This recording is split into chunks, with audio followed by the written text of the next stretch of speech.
Hello, I'm Robert Mackenzie, and welcome again to the University of Chicago, where a group of invited guests are about to see and to discuss a film by Milton Friedman in his series, Free to Choose. In this film, he examines the welfare system in the United States. This country, like almost every other one, has an elaborate set of schemes designed to help those in need. Now, do they achieve their purpose? Whatever the intention, do they work? These are some of the questions that Milton Friedman asks in this film in his series, Free to Choose.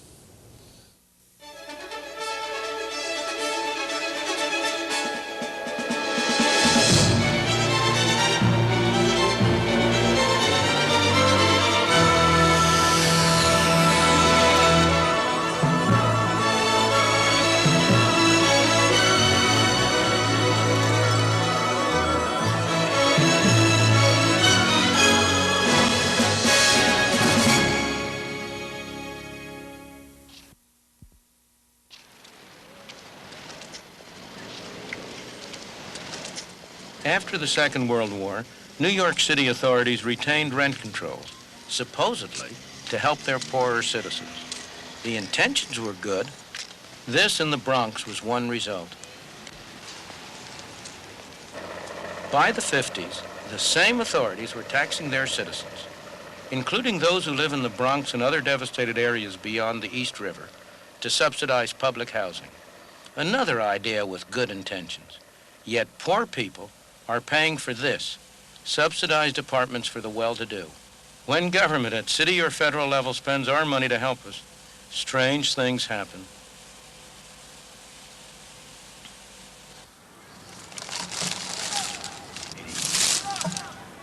The idea that government had to protect us came to be accepted during the terrible years of the Depression. Capitalism was said to have failed, and politicians were looking for a new approach. Franklin Delano Roosevelt was a candidate for the presidency. He was governor of New York State. At the governor's mansion in Albany, he met repeatedly with friends and colleagues to try to find some way out of the Depression. The problems of the day were to be solved by government action and government spending. The measures that FDR and his associates discussed here derive from a long line of past experience.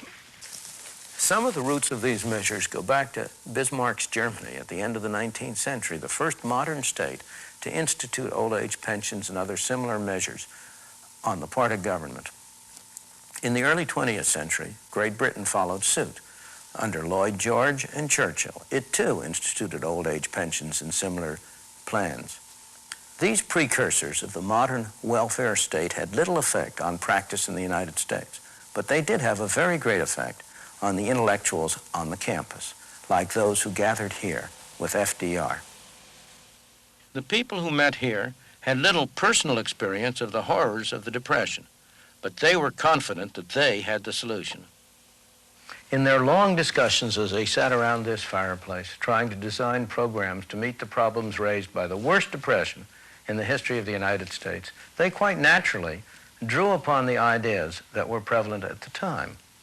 The intellectual climate had become one in which it was taken for granted that government had to play a major role in solving the problems, in providing what came later to be called security from cradle to grave. Roosevelt's first priority after his election was to deal with massive unemployment. A public works program was started. The government financed projects to build highways, bridges, and dams.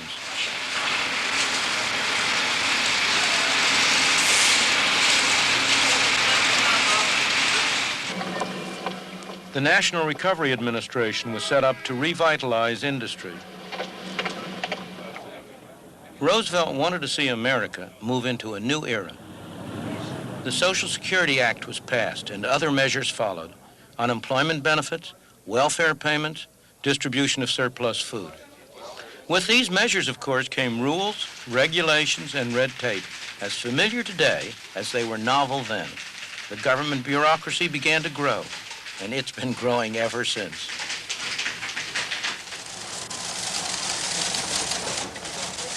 This is just a small part of the Social Security empire today. Their headquarters in Baltimore has 16 rooms this size. All these people are dispensing our money with the best possible intentions. But at what cost? In the 50 years since the Albany meetings, we have given government more and more control over our lives and our income. In New York State alone, these government buildings house 11,000 bureaucrats, administering government programs that cost New York taxpayers $22 billion. At the federal level, the Department of Health, Education, and Welfare alone has a budget larger than any government in the world, except only Russia and the United States.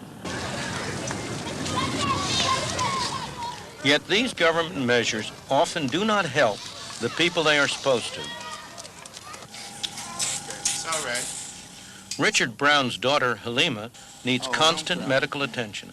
She has a throat defect and has to be connected to a breathing machine so that she'll survive the nights. It's expensive treatment, and you might expect the family to qualify for a Medicaid grant. No, I don't get it, because I'm not eligible for it. I make a few dollars too much, and the salary that I make, I can't afford to really live and save anything. That's out of the question. And I mean, we live from payday to payday. I mean, literally from payday to payday. The struggle isn't made any easier by the fact that Mr. Brown knows that if he gave up his job as an orderly at the Harlem hospital, he would qualify for a government handout, and he'd be better off financially. Hello, Miss Davies. Mr. Brown, do me a favor, please. There's a section patient. It's a terrible pressure on him, but he's proud of the work that he does here, and he's strong enough to resist the pressure. Mr. Brown, and you're fully dilated, so I'm here to take you to the delivery room. Try not to push, please, because you want to have a nice, sterile delivery. Okay. Mr. Brown has found out the hard way that welfare programs destroy an individual's independence. We have considered welfare. We went to see if I'd apply for welfare, but we were told that we were only eligible for $5 a month. And to receive this $5, we would have to cash in our son's savings bonds, and that's not even worth it. I don't believe in something for nothing anyway. I think a lot of people are capable of working and are willing to work, but it's just the way it's set up. The mother and the children are better off if the husband isn't working or if the husband isn't there. And this breaks up so many poor families. One of the saddest things is that many of the children whose parents are on welfare will, in their turn, end up in the welfare trap when they grow up. In this public housing project in the Bronx, New York, 3/4 of the families are now receiving welfare payments. Well, Mr. Brown wanted to keep away from this kind of thing for a very good reason. The people who get on welfare lose their human independence and feeling of dignity. They become subject to the dictates and whims of their welfare supervisor, who can tell them whether they can live here or there, whether they may put in a telephone, what they may do with their lives. They're treated like children, not like responsible adults. And they're trapped in the system. Maybe a job comes up that looks better than welfare, but they're afraid to take it, because if they lose it after a few months, it may be 6 months or 9 months before they can get back onto welfare. And as a result, this becomes a self-perpetuating cycle, rather than simply a temporary state of affairs. Things have gone even further elsewhere. This is a Hume Estate, a public housing project in Manchester, England. Well, we're 3,000 miles away from the Bronx here, but you'd never know it just by looking around. It looks as if we're at the same place. It's the same kind of flats, same kind of massive housing units, decrepit even though they were only built 7 or 8 years ago, vandalism, graffiti, the same feeling about the place of people who don't have a great deal of drive and energy because somebody else is taking care of their day-to-day needs, because the state has deprived them of an incentive to find jobs, to become responsible people, to be the real supports of themselves and their families.